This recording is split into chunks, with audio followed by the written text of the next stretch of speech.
This is anonymous warning to several governments. After investigating Danish child service cases, Norwegian child service cases, we have found that families with less income are the majority of those who lose their children. There is simply no cases where rich families are losing children. This is not right. It simply means that the standard for allowing parents to have children is going up to a level of enough money. This is against every individual human's right to have and raise children. This is the Great Agenda 21 plan that you all should take a closer look on. Couple with low income are advised to not have children. It means that poor people are being eliminated. And here comes the politician's job in, but they do not care. They even go to seminar, like a Danish politician, and exploited a young girl, 15 years old, having sex with her, and of course he gets off. There is several complaints towards Danish government that is being neglected. And we have already warned you. Now you will feel the wrath of Anonymous.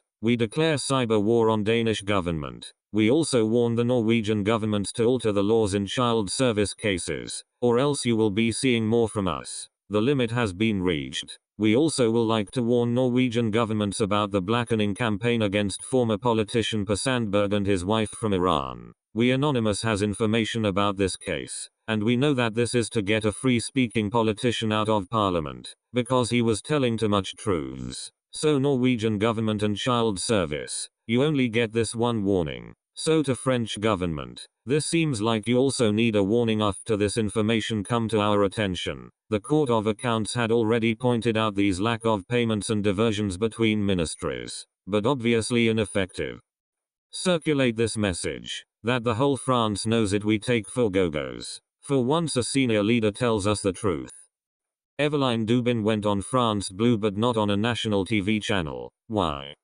The security is not in deficit but in excess. 50 seconds to understand why. Since the time we are closing the hole in the security.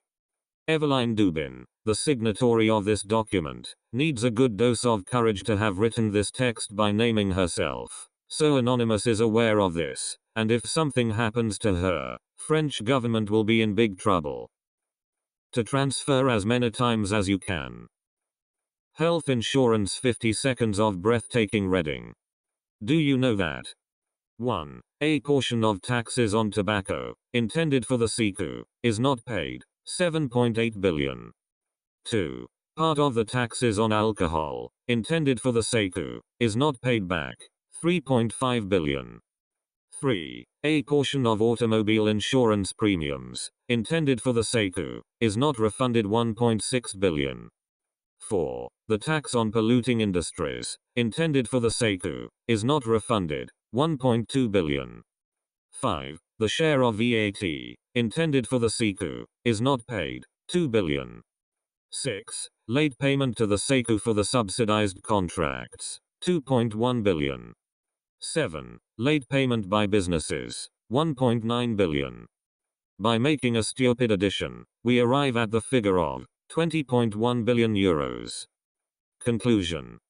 If the officials of the SICU and our rulers did their job effectively and honestly, if each of the institutions paid back what it owes each year, the so-called 11 billion hole would today be 9 billion surplus. These figures are not invented. You can consult them on the site of the SICU. They come from the report of the accounts of the SICU. If the public authorities, who harass us every day of commercials to consume fruits and vegetables, were really convinced that we must consume 5 fruits and vegetables a day to save our health and therefore health insurance, they would remove the VAT on these products. I want to have a word with you about Professor Marriott's article. Yes, I think it's about time we reform local government. Do you, Bernard? Yes. At least I think I did. That is, I'm not wholly against it. Although there are many convincing, some might say conclusive arguments against it. Some might indeed, Bernard. Yes. Why? Because, Bernard, once you create genuinely democratic local communities, it won't stop there. Won't it? Well, of course it won't. You see, once they get established, they'll insist on more power. And the politicians will be too frightened to withhold them, so you'll get regional government. Would that matter? Bernard's going to sit down. Well, and what happens at the moment if there is some vacant land in, say, Nottingham, and there are rival proposals for its use? You know, a hospital, a college, or an airport. Well, we set up an interdepartmental committee. Department of Health, Department of Education, Department of Transport, Treasury, Environment. Ask for papers, hold meetings, propose, discuss, revise, report back, redraft, normal thing. Precisely. Months of fruitful work. Leading to a mature and responsible conclusion. But if you have regional government, they decide it all in Nottingham. Probably in a couple of meetings, complete amateurs. It is their city. And what happens to us? Well, much less work. Yes, much less work. So little that ministers might almost be able to do it on their own. So we'd have much less power. Well, I don't know whether I really want power. Bernard, if the right people don't have power, do you know what happens? The wrong people get it.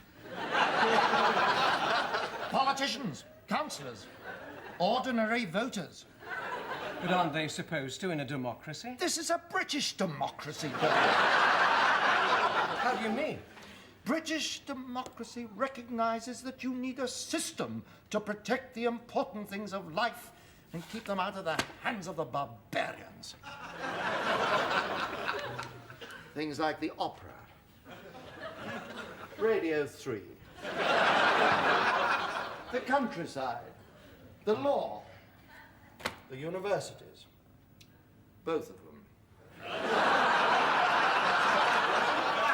And we are that system. Gosh. Cordially. Eveline Dubin. Deputy Secretary General to the Director General. Avenue Michel Serre BP 3247901 Agent Sedex 9. Tel. 05 53 48 06 7405 53 48 06 74. Fax. 05 53 48 06 71. Mobile. 06 72 19 53 5006 72 19 53 50. Email e.dubin@indl.fr. You. Be responsible. Transfer this message to all your contacts. By dint of turning, it will perhaps be displayed one day on the computer screen of a thinking head, a member of parliament, a minister who is supposed to spend his time managing taxpayers' money and spend responsibly without creating a deficit. So, with courage, he will be able, why not to dream, to denounce in parliament these excesses known, today, of all and all. Last but not least, we will like to point out, Anonymous is getting very much complaints from people all over the world about their corrupted governments, and they are getting more corrupt than ever. The media's lack of interest can only mean that they are taking orders from governments. We, Anonymous, tells all news medias to get a grip. You are not supposed to work for your government, but be an enlightening and true-telling source to your fellow citizens. Therefore, Anonymous is now calling out to all hackers around the world. Get down to business, start attacking government, websites, news media websites, child service websites, and websites for your local municipality, and your government's parliaments. We Anonymous will with this message declare OP take down everything for engaged. And this time it is for real. We have had enough. Brothers, sisters, family and friends, hackers and activists. Time has come for cyber revolution. You all are Anonymous. You all do not forgive. And you all do not forget. Anonymous is expecting all of you to join. Expect us. This time it is real.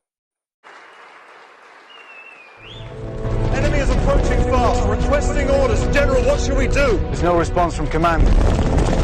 Or from party leader Creedy.